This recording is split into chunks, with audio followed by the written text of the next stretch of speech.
apakah masuknya air tanpa disengaja pada bagian anggota tubuh semisal telinga dapat membatalkan puasa? Tidak membatalkan puasa. Tidak membatalkan puasa. Ya. Dengan tidak sengaja ya, tidak sengaja.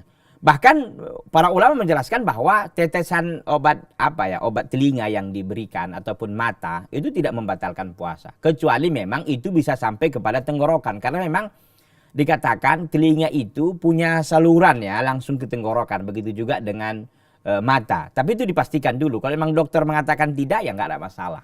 Ya, makanya para ulama mengatakan ya hukum asalnya tidak mengapa selama memang diyakini itu tidak sampai kepada mengalir ke tenggorokan.